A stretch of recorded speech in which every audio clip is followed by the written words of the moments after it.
أعوذ بالله السميع العليم من الشيطان اللعين الرجيم. بسم الله الرحمن الرحيم.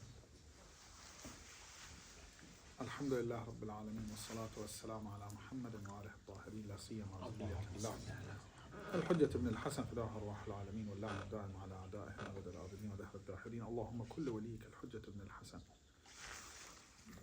صلواتك عليه وعلى آبائه في هذه الساعة في كل ساعة ولي وحافظا وقائدا وناصرا ودليلا وعينا حتى تسكنه أرضك طوعا وتمتعه فيها طويلا برحمتك يا أرحم الراحمين. بسم الله الرحمن الرحيم. واعلموا أن ما غنمتم من شيء فإن لله خمسه وللرسول ولذي القربى. صدق الله العلي العظيم. Very controversial topic. I don't think that we can finish it up in a single session. So I'm going to start and give you some information that probably you haven't heard about khums. So khums in Quran, Allah subhanahu wa ta'ala talks about ghanaim. So ghanaim is in wars, correct? What you get from the and even Sunnis believe in that. No problem with that.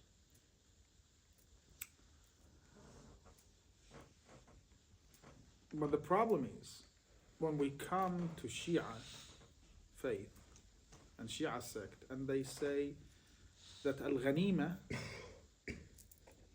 the profit that you make, is not only something that you can get in wars, but also whatever you get and you can call it as a profit, you need to pay the khums of that.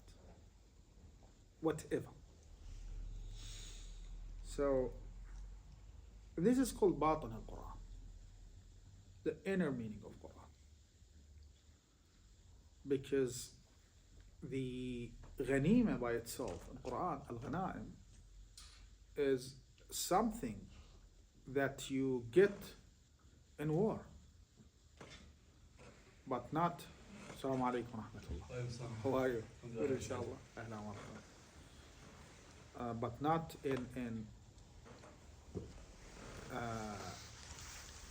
everyday, a normal life.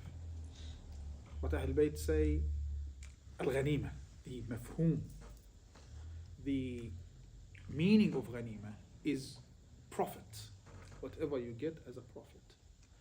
Thus AhlulBayt say al-fa'idatu yawman biyawm, every day's benefit.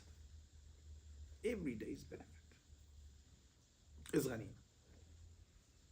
Sometimes some companions used to go to AhlulBayt and ask them about, is it al-fa'idatu yawman biyawm? Is it the benefit that you get every day, day by day? They used to say, Na'am ba'da al-ma'una. Yes, after the amount that you need to spend in a whole year. Ba'da al-ma'una. Or another narration, we have al-khumsu ba'da al-ma'una. After you separate what you need in a year time, the leftover, you have to pay not all of it, 1/5 of it as a khums. So no scholar, no Shia scholar has any dispute about this hukum. Although al-khums is one of the topics that scholars have too many different opinions about it. Too many different opinions, but not in this specific information or truth. So al-fa'idatu yawman biyawm. Whatever you get. Is it hadiyah and gift? You have to pay the khums. Is it a Centrelink payment? You have to pay the khums. You ran a business, you started to receive the profit, it's the khums. After you separate what you need, not what you spend, what you need to spend. Big difference. You need a car, but you don't need a Lamborghini. You need a house, but not a castle.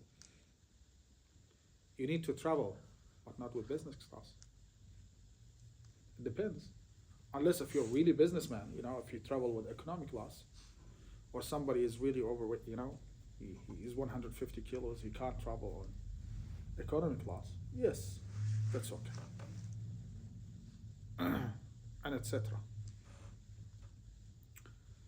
And somebody has too many different jobs, 3-4 jobs. He needs a uniform for each job. That's okay. 5 uniforms for each job. So let's say 5 jobs, 25 uniforms. That's okay, because he has 5 jobs. Yes, not every day he works all 5 jobs. 2 days in the week this, cab driver, politician, I don't know, car dealing, cryptocurrency, smugglers, etc.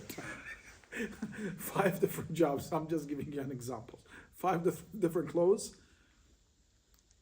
Each job needs 5 sets of clothes. That's okay, no problem. But I'm this ahundi, I don't need 20 pants because I don't need a pant. I wear pajama. For instance, I don't wear a hat, but somebody might wear a hat. He needs a couple of hats, but I don't need. If I buy that, I have to pay khums of that hat as well. Because what AhlulBayt said, بعد المؤونة. That's not my ma'una. Hat is my ma'una? No, it's not. Turban is my ma'una. If you buy a couple of turbans, while you are not a turban guy, you have to pay the khums of the turban, unfortunately. For instance, let's say you don't need to read Wasa'il al-Shia. If you buy Wasa'il al-Shia, it's a good book. You have to pay the khums of it if you don't use it. I can remember once I was studying Lum'a and I bought Wasa'il al-Shia. And then I went to my teacher, Ustadna, Sheikh Baqir al-Huda. I told him I bought Wasa'il al-Shia. I haven't read of it yet. Should I pay the khums or not? He said, what are you studying? I was studying Makasib, I think, back then. I said Makasib. He said, you don't need Wasa'il al-Shia. You have to pay the khums of it. And I paid. So this is it. بعد المؤونة. الخمس بعد المؤونة. So what is ma'una? It's what you need. What is what you need in accordance to your social status. Let's say somebody comes from very decent and wealthy and family of mean is different to me. He needs, let's say 7 shoes. I don't need 7 shoes. Maybe my son needs 12 shoes, but not me. I don't run. Na'al would do the job for me because I don't need to run. But it's different to a young person. What if someone has a hobby and they buy things for that hobby? Yeah, they have to pay the khums. No problem. With the hobby, you can listen. It's your money. You can do whatever you want with it, as long as it's not israf. But need to buy something is different to hobby. It's good to have a couple of pigeon, 10 pigeon, 5 pigeons in house. But somebody loves he buys 1,000 pigeons because it's mustahab. It's mustahab to have a farm of pigeon at your house. No, so you have to pay for the rest because you don't need 1,000 or 100 pigeons. The only thing I have 4 or 5. That's okay. That's okay. Let's say you have a big house, a big family. You need 2 refrigerators. That's okay. But as for a single person to buy a side-by-side refrigerator, what do you want to put in side-by-side refrigerator? You don't need that. You're a single person. So you need to pay the difference. So al-fa'id, this is the ideology behind that. Al-fa'ida yawman biyawm, the profit that you make day by day after ma'una. And what is ma'una? Is what you need to spend in accordance to your social status. This is ma'una. Okay, you need a haircut, correct? how much they gonna a barber would charge you? $50, $100, between that. So if somebody says, no, I only will go to that haircut, $1,000, go and have fun, but you have to pay the khums of $900. It's not running away of tax. When you spend, you don't have to pay the tax. It's different. When you spend, you can buy a Lamborghini. Why? You know, even merchants, you know, billionaires, they buy very, very expensive cars. They change because then it's a loophole to get rid of tax. Doesn't work like that in Islam. Even if you're a millionaire? What? Like, let's say you're a millionaire. Yeah. Yeah? You don't need a And Lamborghini. but your social status requires you to have a good car. Good car, but Lamborghini? Let's say. How? I don't know, let's just say. No, I don't think so. It's a Not marketing Lamborghini. Maybe yes. tool. Lexus, maybe. Mercedes-Benz, maybe. But not Lamborghini. Why? Marketing tool. لا ده To Andrew show, Tate. to show it off. Huh? لا ده Andrew Tate. Say, يعني unless if you're, you know, show it you're a off. Formula One driver, that's something else. To show it off. انت جيب لي هسه Formula One driver who wants to become a Shia. بعدين الله كريم we're gonna discuss the Say, مسألة. to show it off to the Wahhabis. Listen, you can show off to anyone you want. You can show off to anyone you want, but you have to pay the khums of it. We don't have a problem with showing off, you know? Go with it, alongside with your mentality. Correct? But it's about, this is not something that you need. We're talking about something that you need. Okay, I'm a billionaire. I'm going to buy my private jet. Listen, it doesn't work like that in Islam. Too many factors. So bear with me. So this is one topic. The other topic that I wanted to tell you about, I'm going to read the narration. It's a very nice narration. Yeah. Some people say, okay, I'm not going to pay the khums. What's going to happen? Scholars say it's haram, correct? So you have to pay the khums. But I don't think that's enough to tell people. We have to read narrations too. It's not a simple haram. Okay, zina is haram. Usury is haram. Okay, I made a haram. But when you tell somebody who eats usury riba, it's like committing adultery with your own aunties under the ceiling of Kaaba. We have that in our narrations. Usury. Usury riba. When somebody goes, Arab guy goes and eats usury, it's very important because it's gonna ruin the economic. It's not a personal sin. It's a social sin. And that's important. Khums is that. AhlulBayt say, لا تمنعونا حقنا. Because they cannot eat sadaqat. And Sayyids cannot eat sadaqat. So, okay. They don't have to eat. So you mean that they have to starve because they are not allowed to eat sadaqat? And khums is not wajib. As some people say, okay, in the era of occultation, we cannot reach imam, so we're not going to pay khums. So what should scholars do? How they can build mosques, schools. Sometimes they build hospitals. And they do that. They do that. I know that scholars and Maraja in Iran and Iraq, they build hospitals and medical centers with Sahm Imam. They build Husayniyats. They build schools. So see this narration.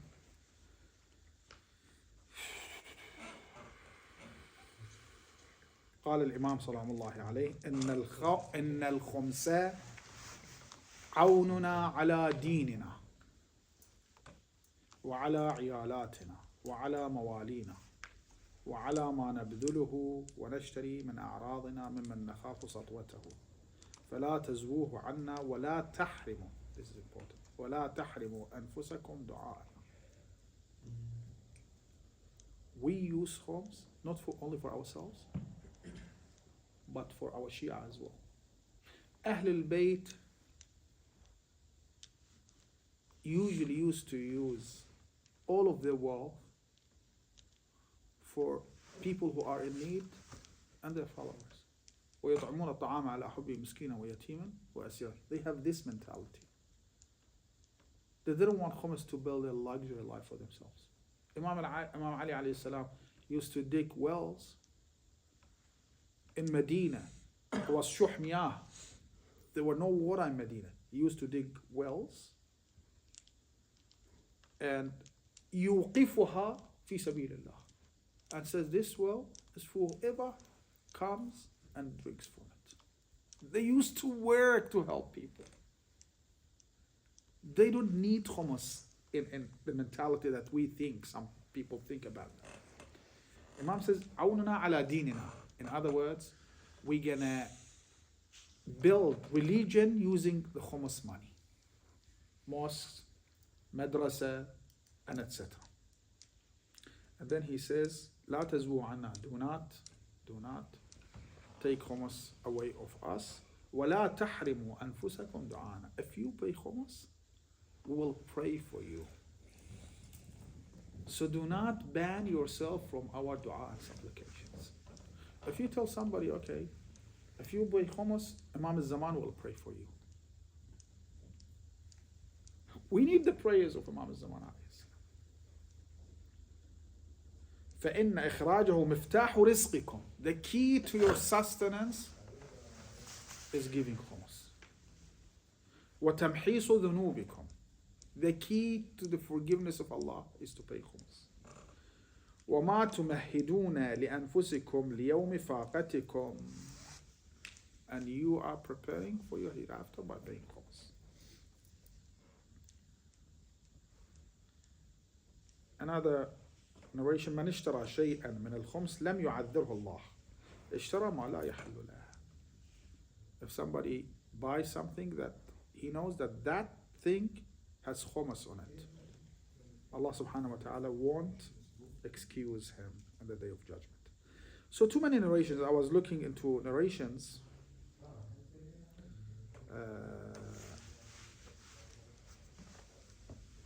Another narration: فهو ملعون ونحن خصماؤه يوم القيامة. He's cursed, and we will dispute. Will be the one who will dispute his decision on the day of judgment. Another narration, Imam alayhi salam says,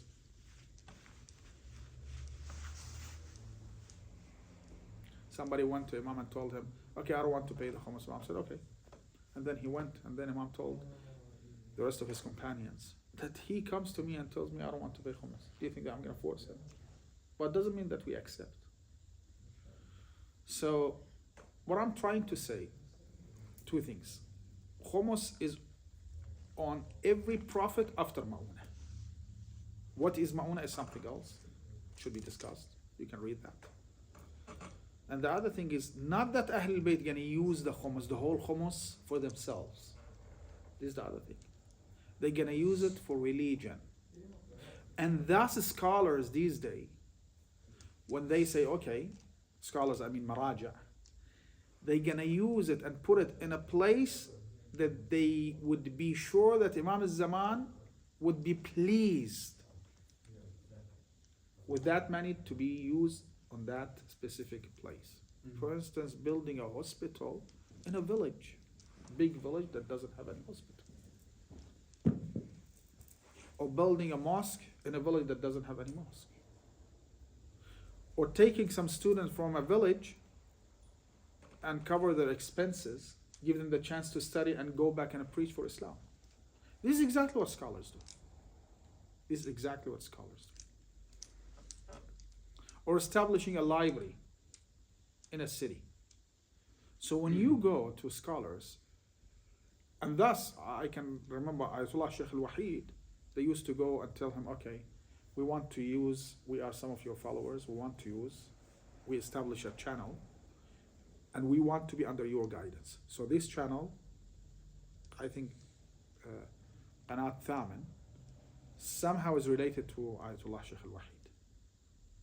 Under his guidance. They used to tell him, okay, we want to use Khums money for that. He used to say, I'm not sure whether I can please Imam al-Zaman in doing so.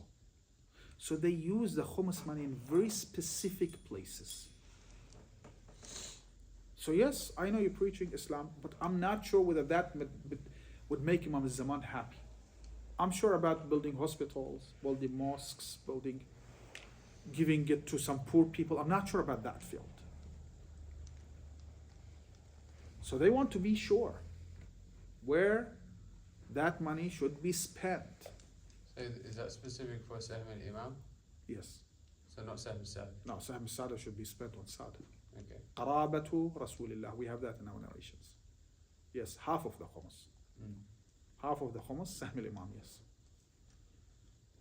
And why is that? Why they spend? Probably Ahlul Bayt split that in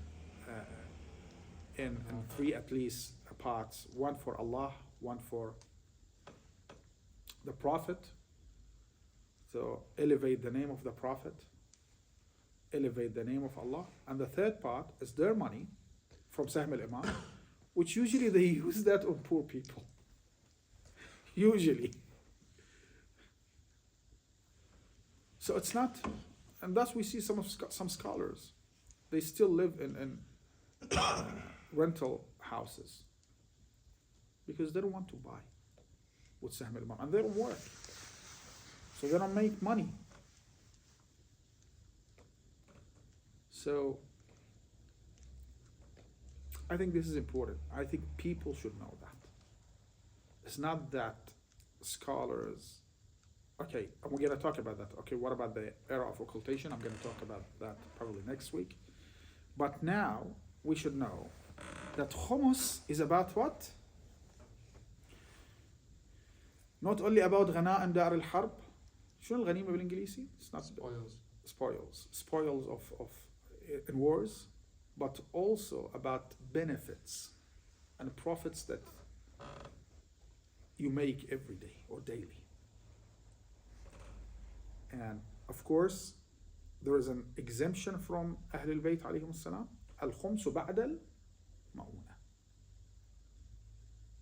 After you spend on your life whatever you need using that khums, whatever is left over, you have to pay 1/5 of that. So I don't think it's not 1/5 of what you get. It's 1/5 of the leftover. And then scholars come and talk and debate. Okay, I bought a house and another house, a house that I'm living in, no problem. Another house as a business, okay, investment. Then I paid the khums of that house, and when I paid the khums, it used to worth $1 million, and I paid $200,000, and now it's 10 million bucks. But I paid the khums. You paid khums of $1 million, not 10 million bucks. What about the rest, 9 million? That's very hard. I think Brother Wasi was asking me about it, saying it's very hard because he's smart. I know if he wants to be a businessman, he can. He said, but the khums is very hard for me. No, it's not hard, because scholars say sometimes when you cannot count or you cannot pay it now immediately because it's haraj for you to do all of that. Yes, you have time till you think. When you sell, they say that's okay. When you sell, you can pay. You don't need to sell it now. You can keep it. You can keep it and don't pay any khums because it's going to be hassle for you. That's okay, because it's haraj. It's on you, but when you decide to sell it, when you need to sell it, then you can pay the rest. So they have some solutions. So they don't want to stop you from business, from getting rich, from making more money. They don't want to put you in a hard situation, suffer from hardship. They want to help you in paying the khums. So if you cannot pay it this year, that's okay, next year, when you sell it, and etc. So they say that. I've heard of some maraja, they say that. I'm not sure if all maraja say that, but I'm pretty sure I've heard it more than once of some scholars and some maraja. So And, that's another story. I had a question. So yeah, you brought up the example of how you had Wasa and Shia, and then you had to pay khums on it. So So since you paid Khums on it, you're going to pay Khums on it the next year, yeah? Even if you didn't read it? No, unless if the value of wasa'il al-shia increases. Then you have to pay the difference. So you bought it for, let's say, for $1,000, and now it's $2,000. So you have to pay the khums of the other 1,000, but you don't need to pay it immediately. What if you don't know? Sorry? What if you don't know the value? That's, you don't know. It's, you don't know. Some scholars differentiate between a place that if you buy something as an investment, as something, as a, something that you want to use. They differ between these Yeah, I two. was actually about to ask the same thing. Like, what about the use component and how many times you use it? Yeah, what is... Like, I'll give you these examples, probably more practical. So let's say I like hiking one day and I buy a $500 hiking bag because, you know, backpack, and some of those come very expensive, and I only did once a year. But at that time, I was thinking I would do. Yeah. And Hiking, you don't go hiking every day. Yeah. So You do it once a year. So that's okay. That's Yeah. okay. But let's say that if you buy a shoes, you use it once a year. It's a joke, you know?